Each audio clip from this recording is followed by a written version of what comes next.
100% job గ్యారెంటీతో ISTTM business school admissions open. మాజీ మంత్రి అంబటి హైకోర్టును ఆశ్రయించారు. అవును, తనకు ప్రాణహాని ఉందని, అందువల్ల తనకు సెక్యూరిటీ పునరుద్ధరించేలాగా ప్రభుత్వానికి ఆదేశాలు జారీ చేయాలని రాంబాబు హైకోర్టును ఆశ్రయించారు.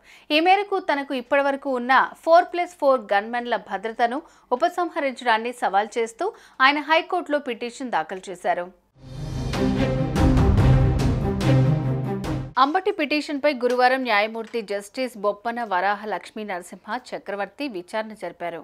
భద్రతను కొనసాగించాలని పల్నాడు ఎస్పీ డీజీపీకి వినతి పత్రాలు సమర్పించామని, అయినా ప్రయోజనం లేదని వాదించారు. అంబటి తరపు న్యాయవాది వాదనలు వినిపించారు. పిటిషనర్కు ప్రాణహాని ఉందని, అందువల్ల భద్రతను పునరుద్ధరించేలాగా ఆదేశాలు ఇవ్వాలని కోరారు.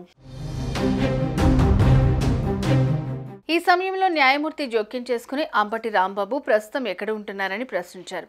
గుంటూరులో ఉంటున్నారని న్యాయవాది సమాధానమివ్వగా, మరి పల్నాడు ఎస్పీకి వినతి పత్రం ఇవ్వటం ఏంటని ప్రశ్నించారు. అంబటి ప్రాతినిధ్యం వహించిన నియోజకవర్గం పల్నాడు జిల్లా పరిధిలో ఉందని, దీంతో ఆ జిల్లా ఎస్పీకే వినతి పత్రం ఇచ్చామని, ఇది పూర్తిగా సాంకేతిక పరమైన అంశమని న్యాయవాది తెలిపారు. ప్రాణహాని దృష్ట్యా ఈలోపు భద్రతను పునరుద్ధరించేలాగా ఆదేశాలు ఇవ్వాలని కోరారు. ఈ వాద్యానికి సంబంధించి పూర్తి వివరాలను తమ ముందుంచాలని ప్రభుత్వ న్యాయవాది ఆదేశించారు. కొంత గడువిస్తే పూర్తి వివరాలతో కౌంటర్ దాఖలు చేస్తామన్నారు ప్రభుత్వ తరపు న్యాయవాది. దీంతో తదుపరి విచారణను ఈ నెల 10కి వాయిదా వేశారు. సుమన్ టీవీలో మీ పర్సనల్ అండ్ బిజినెస్ ప్రమోషన్స్ కోసం కింది నెంబర్కి కాంటాక్ట్ చేయండి.